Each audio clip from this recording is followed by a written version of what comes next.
السلام علیکم ورحمۃ اللہ وبرکاتہ۔ الحمد للہ نحمده ونستعینه ونؤمن به ونتوکل علیہ ونعوذ باللہ من شرور انفسنا وسیئات اعمالنا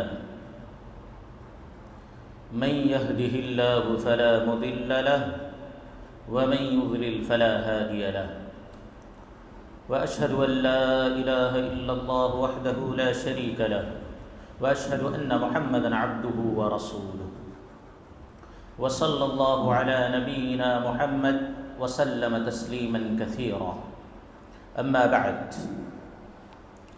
قال الله تبارك وتعالى في كلامه المجيد: وبكفرهم وقولهم على مريم بهتانا عظيما وقولهم إنا قتلنا المسيح عيسى ابن مريم رسول الله وما قتلوه وما صلبوه ولكن شبه لهم وإن الذين اختلفوا فيه لفي شك منه۔ محترم حاضرین، آج کی تراویح کے اندر بفضلہ تعالی ہم نے چھٹے پارے کی تلاوت کو سماعت فرمایا، اور اس پارے کے اندر یہ آیت جو میں نے آپ کے سامنے پڑھی ہے اس کا ترجمہ یوں ہے کہ اللہ رب العالمین نے یہودیوں پر لعنت کی ہے ان کے کفر کی وجہ سے، اور اسی طرح ان کا یہ کہنا کہ ہم نے عیسیٰ بن مریم کو قتل کر دیا۔ اللہ رب العالمین کہتے ہیں وما قتلوه وما صلبوه، انہوں نے نہ حضرت عیسیٰ کو قتل کیا اور نہ سولی پر چڑھایا، ولیکن شبہ لہم، اور لیکن حقیقت یہ ہے کہ ان کے لیے حضرت عیسیٰ علیہ السلام کا ہم شکل بنا دیا گیا۔ وَإِنَّ الَّذِينَ اخْتَلَفُوا فِيهِ لَفِي شَكٍّ مِّنْهُ، اور یہ لوگ جو اختلاف کر رہے ہیں یہ سب کے سب شک میں پڑے ہوئے ہیں۔ محترم حاضرین، حضرت عیسیٰ علیہ السلام جو جناب محمد الرسول اللہ صلی اللہ علیہ وسلم سے پہلے ایک نبی گزرے ہیں، حضرت عیسیٰ علیہ السلام کا شمار ان بڑے بڑے پیغمبروں میں ہوتا ہے جن کو اللہ عز و جل نے اولو العزم کا خطاب دیا۔ اولو العزم کہتے ہیں بڑی ہمت والے، بڑے صبر والے اور بڑے ہی عزیمت والے انبیاء کرام۔ مسند احمد کی ایک ضعیف روایت کے مطابق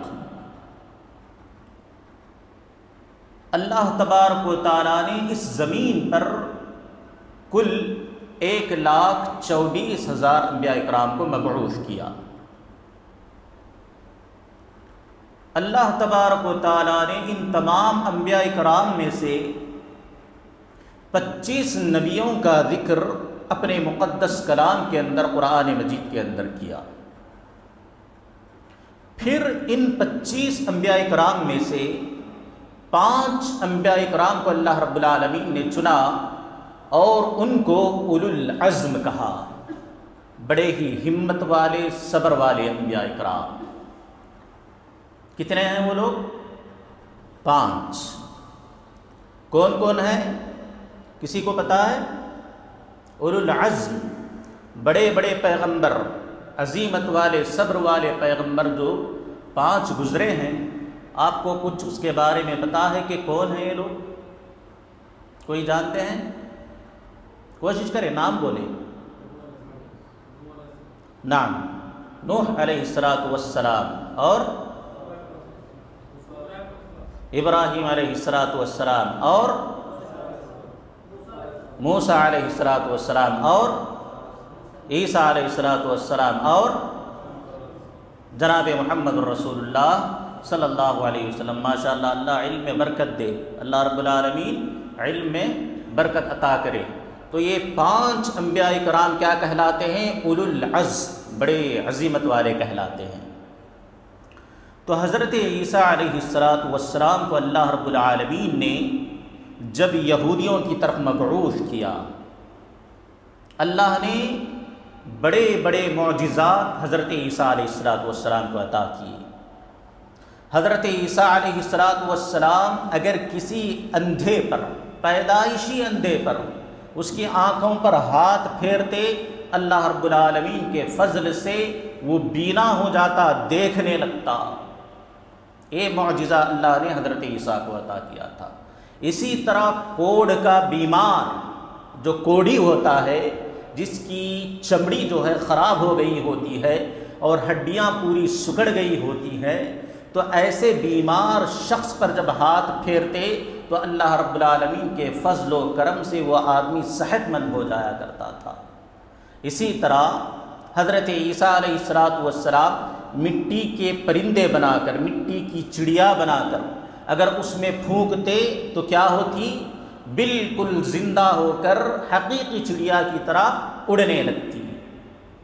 اور اس کے علاوہ بہت سے معجزے اللہ نے حضرت عیسیٰ علیہ السلام کو دیے۔ کیوں؟ کیونکہ جو یہود سامنے تھے وہ بڑے ہی ہٹ دھرم، ضدی، ناشکری، ناقدری کرنے والے لوگ تھے۔ تو اسی اعتبار سے اللہ نے بڑے بڑے معجزات دیا تاکہ لوگ ان معجزات کو دیکھ کر حضرت عیسیٰ پر ایمان لے آئے۔ مگر یہودیوں نے حضرت عیسیٰ علیہ السلام اور ان کی ماں کے ساتھ بالکل الٹا معاملہ کیا۔ حضرت عیسیٰ علیہ السلام کو جادوگر کہا، پاگل کہا، ان کی ماں پر یہ الزام لگایا کہ نعوذ باللہ من ذالک کہ وہ زانیہ ہیں، اور حضرت عیسیٰ علیہ السلام کے تعلق سے کہا نعوذ باللہ کہ یہ زنا کے ذریعے پیدا ہوئے ہیں۔ اللہ کی پناہ۔ اور ان یہودیوں نے حضرت عیسیٰ کو اور ان کی ماں کو اتنا پریشان کیا، اتنا ستایا کہ حضرت عیسیٰ علیہ السلام کسی ایک شہر میں رک ہی نہیں پاتے تھے۔ جہاں بھی یہ جاتے کچھ اوباش اور بدمعاش لوگ ان کے پیچھے لگتے، ان کو ستانا شروع کرتے، اتنا تنگ کرتے کہ حضرت عیسیٰ علیہ السلام اپنی ماں کو لے کر پھر دوسرے شہر کی طرف منتقل ہو جاتے۔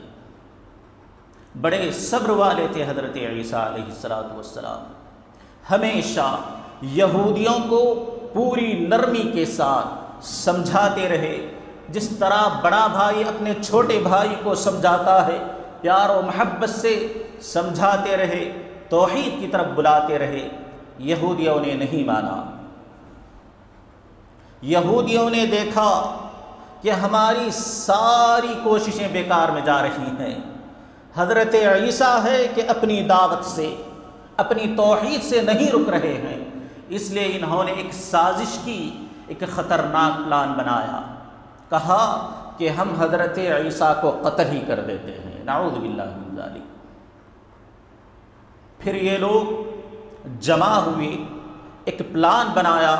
اس کے بعد اس زمانے کا جو بادشاہ تھا اس کے پاس پہنچے، اور وہ بادشاہ ستاروں کی پوجا کرنے والا تھا، ستاروں پر ایمان رکھتا تھا۔ اس کے پاس پہنچے اور حضرت عیسیٰ کے بارے میں شکایت کرنے لگے، کہنے لگے ذرا اپنی حکومت کے بارے میں احساس رکھنا، حساس رہنا۔ پوچھا کیوں؟ کہا ایک عیسیٰ نام کا آدمی آیا ہوا ہے، تمہارا تختہ الٹنا چاہتا ہے، تمہاری حکومت ختم کرنا چاہتا ہے، اور بڑی بہکی باتیں کرتا ہے، اور جو تم ستاروں کی پوجا کرتے ہو اس کو برا بھلا کہتا ہے۔ بادشاہ ان یہودیوں کی باتوں میں آ گیا، فوراً اس نے فرمان لکھا اپنے ایک گورنر کو کہ جو عیسیٰ نام کا آدمی ہماری حکومت میں فتنہ پھیلا رہا ہے فوراً گرفتار کرو، قتل کرو اور سولی پر چڑھا دو۔ ادھر حضرت عیسیٰ علیہ السلام اپنے ماننے والوں کے درمیان، جن کو حواری کہا جاتا تھا، کیا کہا جاتا تھا؟ حواری۔ جس طرح نبی کریم صلی اللہ علیہ وسلم کے ساتھیوں کو کیا کہا جاتا ہے؟ صحابہ، اسی طرح حضرت عیسیٰ علیہ السلام کے ساتھیوں کو حواری کہتے ہیں۔ تو حضرت عیسیٰ علیہ السلام اپنے حواریوں کے پاس، اپنے حواریوں کے ساتھ ایک گھر میں بیٹھے ہوئے تھے۔ اللہ رب العالمین نے وحی کے ذریعے خبر دی کہ اے عیسیٰ، کچھ لوگ تمہیں گرفتار کرنے کے لیے آ رہے ہیں، ہم تمہیں زندہ آسمان کی طرف اٹھانے والے ہیں، لہذا تیار رہیں۔ تو حضرت عیسیٰ علیہ السلام نے اپنے حواریوں کو مخاطب کیا اور اعلان کیا کہ ہے کوئی بندہ جو میری جگہ قتل ہونے کے لیے تیار ہو جائے اور میں اس کے لیے جنت کی ضمانت دے دوں۔ تو ایک کم سن نوجوان جو ابھی جوانی کی دہلیز پر قدم رکھا تھا، اٹھ کھڑا ہوا، کہنے لگا اے نبی اللہ، میں اس کے لیے تیار ہوں۔ حضرت عیسیٰ علیہ السلام نے اس کی طرف دیکھا کہ ابھی بڑا کم سن ہے، اس کو بٹھا دیا۔ پھر دوبارہ اعلان ہوا تو دوبارہ وہی کھڑا ہوا، تیسری مرتبہ بھی وہی کھڑا ہوا۔ تو حضرت عیسیٰ علیہ السلام مان گئے۔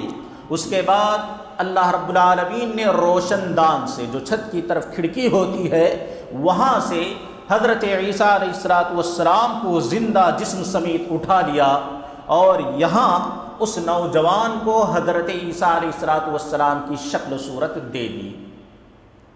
جب وہ لوگ آئے، یہودی اور گورنر اور اس کے غلام و سپاہی، انہوں نے دیکھا کہ سامنے کوئی کھڑا ہے حضرت عیسیٰ علیہ السلام کی شکل کا، اس کو اٹھایا، ان کو قتل کیا اور سولی پر چڑھا دیا، اور گلی گلی میں یہ لوگ پھیلانے لگے کہ ہم نے عیسیٰ کو قتل کر دیا، ہم نے عیسیٰ کو قتل کر دیا۔ اس کے بعد ان لوگوں کے اندر اختلاف ہو گیا۔ جن لوگوں نے حضرت عیسیٰ علیہ السلام کو اٹھتے ہوئے آسمان کی طرف جاتے ہوئے دیکھا تھا، انہوں نے کھلے طور پر انکار کر دیا کہ حضرت عیسیٰ علیہ السلام قتل کیے گئے ہیں۔ جن لوگوں نے عیسیٰ علیہ السلام کے ہم شکل کو قتل ہوتے ہوئے سولی پر چڑھتے ہوئے دیکھا تھا، انہوں نے کہا کہ ضرور بضرور حضرت عیسیٰ قتل کر دیے گئے ہیں۔ اللہ رب العالمین نے کہا وما قتلوہ یقینا، یقیناً ان لوگوں نے کیا کیا؟ قتل نہیں کیا۔ اللہ رب العالمین نے حضرت عیسیٰ علیہ السلام کی حفاظت کی ہے۔ پھر ان کے درمیان اختلاف ہوا، جو حضرت عیسیٰ علیہ السلام کو ماننے والے تھے۔ کچھ لوگوں نے کہا عیسیٰ جو ہے انسان نہیں تھے، نعوذ باللہ، وہ اللہ تھے، جب تک تھے دنیا میں آئے اپنی مرضی کے حساب سے رہے اور چلے گئے۔ کچھ لوگوں نے کہا کہ نہیں، وہ اللہ نہیں ہو سکتے، وہ اللہ کے بیٹے تھے، جب تک چاہے رہے، اور اس کے بعد ہم تمام لوگوں کی جانب سے ہمارے گناہوں کا کفارہ ادا کرتے ہوئے اپنی جان کی قربانی دی اور چلے گئے۔ کچھ لوگوں نے کہا نہیں، عیسیٰ علیہ السلام اللہ کے بندے تھے اور اس کے رسول تھے، اور یہی لوگ حق پر تھے۔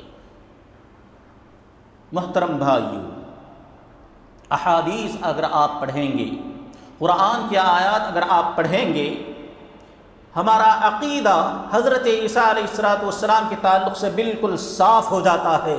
ایک مسلمان کا یہ عقیدہ ہونا چاہیے مضبوطی کے ساتھ کہ حضرت عیسیٰ علیہ السلام کو اللہ نے آسمان میں زندہ اٹھا لیا ہے۔ پھر قیامت کے قریب احادیث میں آیا ہے، پورے تواتر کے ساتھ، کئی احادیث میں، بہت ساری احادیث میں یہ بات بیان کی گئی ہے کہ حضرت عیسیٰ علیہ السلام قیامت کے قریب دنیا میں دوبارہ آئیں گے اور نبی کریم صلی اللہ علیہ وسلم کی شریعت کے مطابق عمل کریں گے، لوگوں کو اسلام کی طرف بلائیں گے، دجال کو قتل کریں گے، خنزیر کو قتل کریں گے، صلیب کو توڑیں گے، یہاں تک کہ جتنے بھی اہل کتاب ہیں سب کے سب مسلمان ہو جائیں گے۔ یہ ہمارا عقیدہ ہونا چاہیے اور صحیح احادیث میں اس کو بیان کیا گیا ہے۔ لیکن آپ ذرا ہماری دنیا کا جائزہ لے لیں، بہت ساری جگہیں ایسی ہیں جہاں پر لوگوں کو کچھ پتہ نہیں، کوئی بھی ایرا غیرہ کھڑا ہو جاتا ہے اور کہتا ہے کہ میں عیسیٰ ہوں، اور لوگ اس کے پیچھے لگ جاتے ہیں، لوگ اس کے پیچھے لگ جاتے ہیں۔ کوئی کھڑا ہوتا ہے اور اعلان کرتا ہے کہ میں مہدی ہوں، اور لوگ اس کے پیچھے لگ جاتے ہیں۔ کیوں؟ اس لیے کہ نہ تو ان کے پاس قرآن کا علم ہے، نہ حدیث کا علم ہے۔ اگر قرآن اور حدیث کا صحیح علم ہوتا اللہ کی قسم کبھی وہ گمراہ نہ ہوتی۔ لہذا آپ اس بات کو اپنے ذہنوں میں بٹھا لیں کہ اللہ رب العالمین نے حضرت عیسیٰ کو زندہ اٹھا لیا ہے۔ قیامت کے قریب وہ آسمان سے اتریں گے، نہیں پیدا نہیں ہوں گے، وہ آسمان سے اتریں گے۔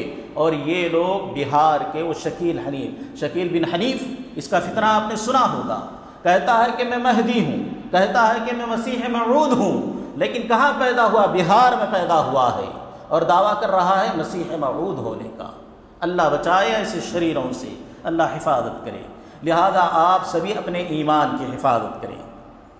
محترم بھائیو، آگے اللہ رب العالمین نے ایک بہترین آیت بیان فرمائی۔ اللہ رب العالمین نے کہا یا ایھا الذین آمنوا کونوا قوامین للہ شہداء بالقسط ولا یجرمنکم شنآن قوم علی الا تعدلوا اعدلوا هو اقرب للتقوی واتقوا اللہ ان اللہ خبیر بما تعملون۔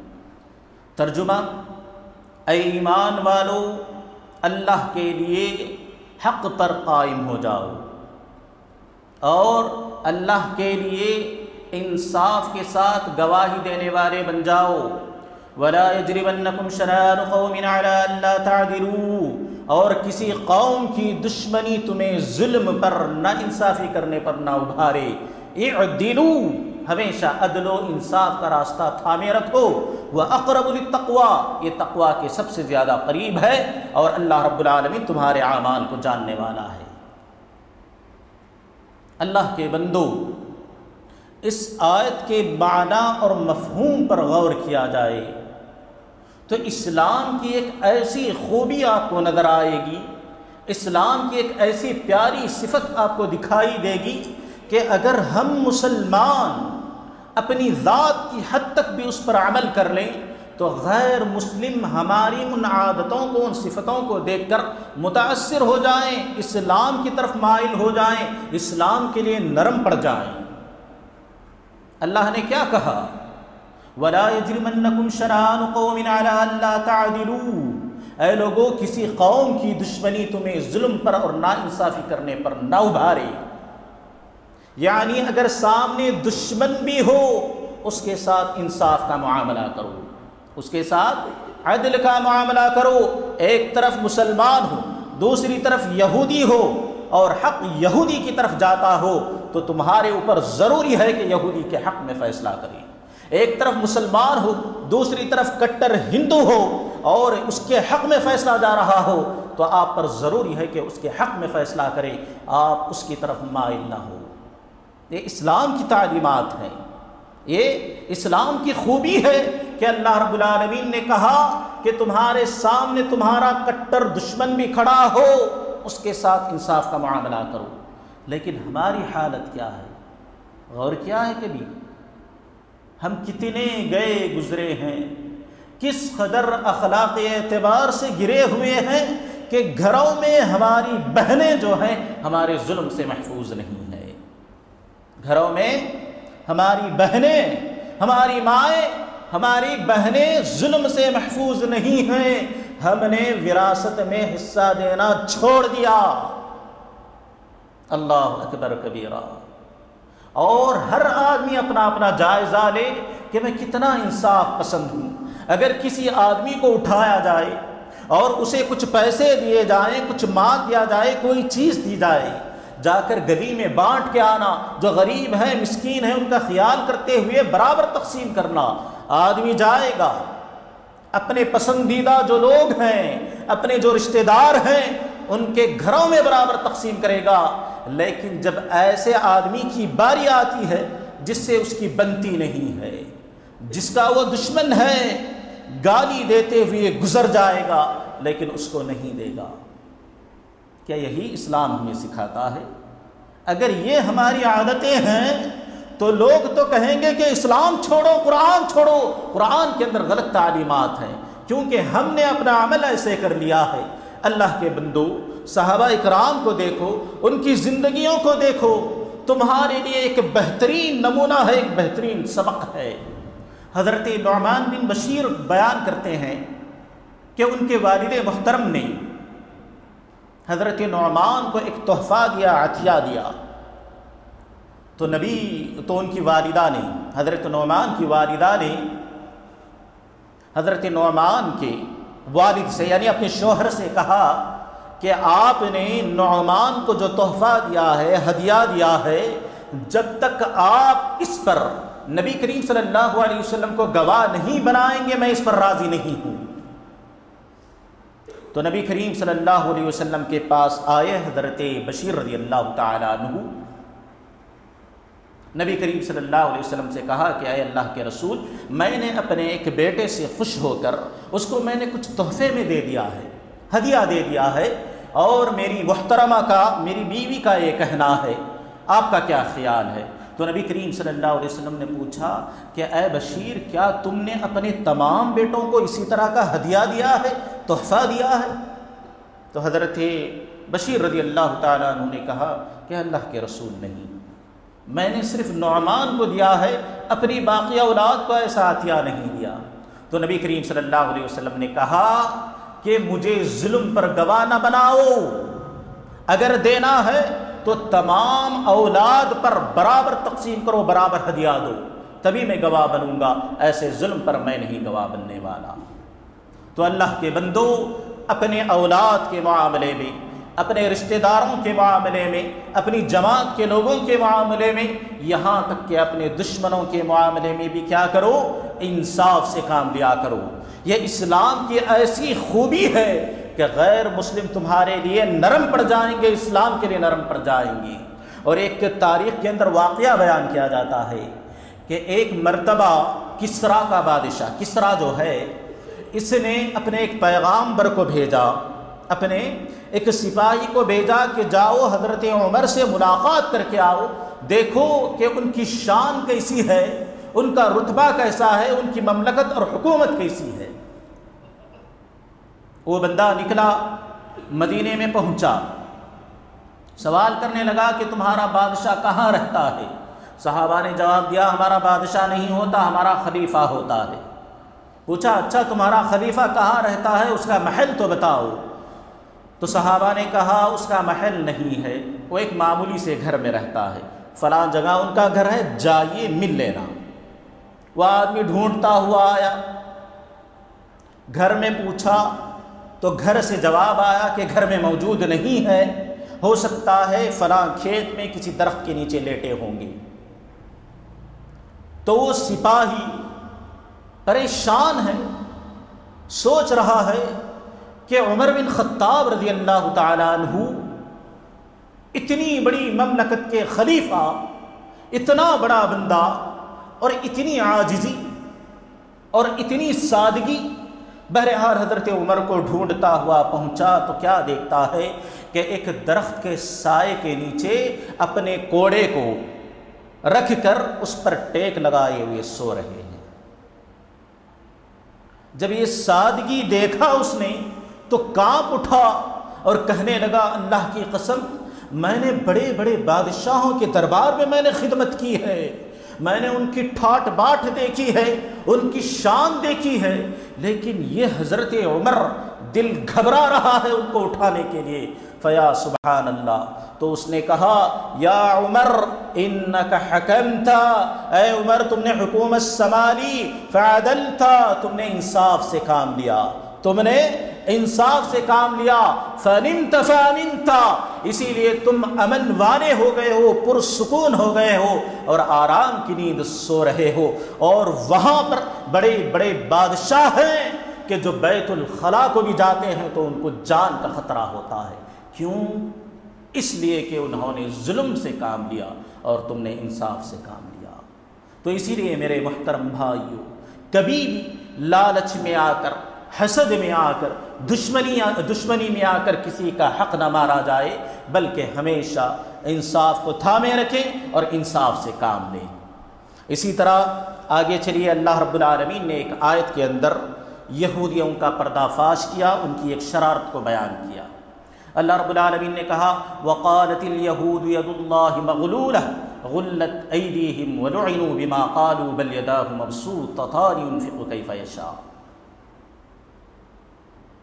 آیت کا ترجمہ یوں ہے، یہودیوں نے کہا کہ نعوذ باللہ من ذالک، کہ اللہ رب العالمین کے ہاتھ کیا ہیں؟ بندھے ہوئے ہیں، یعنی اللہ رب العالمین بخیل ہے، کنجوس ہے، نعوذ باللہ۔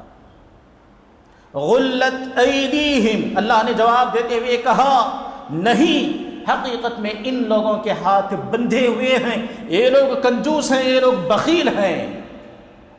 وَلُعِنُوا بِمَا قَالُوا، اور جو انہوں نے بکواس بکی ہے، جو انہوں نے کہا ہے، اس کی وجہ سے یہ ملعون ہے، ان پر لعنت کی گئی ہے۔ بل یداہ مبسوطتان، بلکہ اللہ رب العالمین کی شان تو یہ ہے کہ اس کے دونوں ہاتھ کھلے ہوئے ہیں، ينفق کیف یشاء، جیسے چاہے خرچ کرتا ہے اپنی شان کے حساب سے۔ اللہ کے بندو، میرے محترم بھائیو، یہودی نہ جانے یہ کیسی نسل ہے کہ اس نے نہ تو اللہ کو چھوڑا، نہ تو نبی کو چھوڑا، نہ اللہ رب العالمین کی کتاب کو چھوڑا، نہ اپنوں کو چھوڑا، نہ غیروں کو چھوڑا۔ سب کے اوپر انہوں نے کیچڑ اچھالا، سب کو انہوں نے بدنام کرنے کی کوشش کی۔ اللہ رب العالمین نے جب آیت نازل کی وَأَقْرِضُوا اللَّهَ قَرْضًا حَسَنًا، اے ایمان والو اللہ کو قرض حسنہ دو۔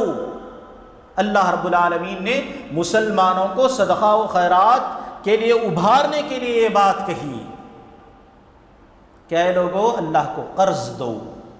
یہودیوں نے غلط مطلب نکالا، کہا دیکھو اللہ جو ہے کیا ہو گیا ہے؟ فقیر ہو گیا ہے۔ ایک جگہ انہوں نے یہ بھی کہا ان اللہ فقیر ونحن اغنیاء، کہ اللہ رب العالمین کیا ہے؟ فقیر ہے، غریب ہے، مسکین ہے، ونحن اغنیاء، ہم مالدار ہیں، اس لیے کہ اللہ ہم سے کیا مانگ رہا ہے؟ صدقات مانگ رہا ہے۔ نعوذ باللہ من ذالک۔ آج بھی کچھ لوگ ہیں جن کی ذہنیت بہت ہی نچلے سطح کی ہے، دولت کا غرور ہے۔ کیا ہے؟ دولت کا غرور اور گھمنڈ اس طرح سر پہ چڑھا ہوا ہے کہ صدقہ و خیرات کی آیتیں جب وہ سنتے ہیں تو ان کے دل کے اندر ایک کدورت، ایک کراہت پائی جاتی ہے کہ یہ کیا ہے؟ بار بار صدقہ و خیرات کی باتیں ہو رہی ہیں۔ لیکن اللہ کے بندو، ایمان والے ایسے نہیں ہوتے ہیں۔ ایمان والے کیا کہتے ہیں؟ آمنا وصدقنا، اے اللہ تیرا حکم ہم نے مانا اور ہم نے تصدیق کی ہے۔ لہذا اپنے اعمال کا جائزہ لو، یہودیوں کی طرح نہ بنو جنہوں نے اللہ رب العالمین کی ذات پر انگلی اٹھائی، اللہ رب العالمین کو فقیر کہا، اللہ رب العالمین کو بخیل اور کنجوس کہا۔ اللہ رب العالمین کی شان کیا ہے؟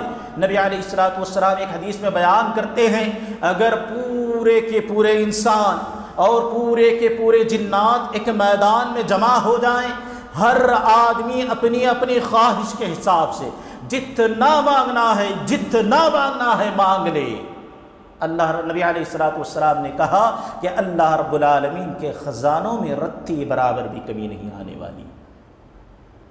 اور سوچیں کہ اللہ رب العالمین کس طرح مخلوق کو روزی دے رہا ہے۔ سمندروں میں ایسی ایسی مخلوق پائی جاتی ہے جن کی غذا روزانہ ٹن کے حساب سے ہے، لیکن کبھی بھوکے نہیں رہتے۔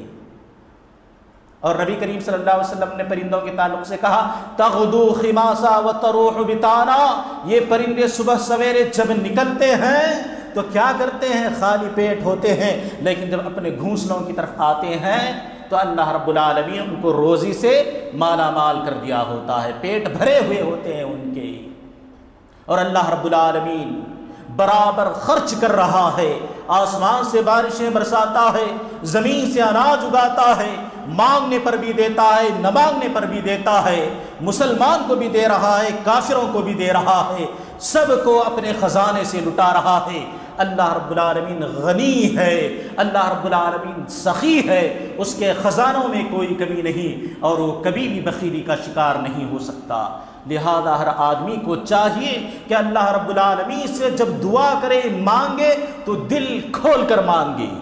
اللہ کے پاس خزانے ہیں، اللہ رب العالمین کے پاس خزانے ہیں، لہذا تم مانگنے میں بھی کچھ بخیلی نہ کرو، اللہ رب العالمین سے دل کھول کر مانگو، یقیناً اللہ رب العالمین نوازنے والے ہیں۔ لیکن اللہ رب العالمین کی گستاخی سے اور اللہ رب العالمین کے تعلق سے غلط سوچنے سے بچے رہنا۔ اگر تم نے اللہ کو غلط کہا، اللہ رب العالمین کو غلط سوچا، تو سمجھو اس کے خزانے بھی بند ہو جائیں گے تمہارے لیے۔ تو اسی لیے محترم بھائیوں، اپنے عقائد کی اصلاح کریں اور قرآن و حدیث کو سمجھتے ہوئے جو باتیں تمہارے سامنے آ رہی ہیں اس پر کما حق و عمل کرنے کی توفیق اللہ رب العالمین ہمیں دے۔ اللہ رب العالمین سے دعا ہے کہ اے الہ العالمین، اگر جانے انجانے میں اگر کوئی خطا ہوئی ہو تو اپنے فضل و کرم سے معاف فرما دینا۔ اے اللہ، اسی طرح جو پریشان ہیں ان کی پریشانیوں کو دور فرما، جو غم زدہ ہیں ان کے غموں کو دور کر، اور ہمارے گھروں میں خیر و برکت نازل فرما، اور ہماری عبادتوں کو محض اپنے فضل و کرم سے تو قبول فرما۔ آمین ثم آمین یا رب العالمین۔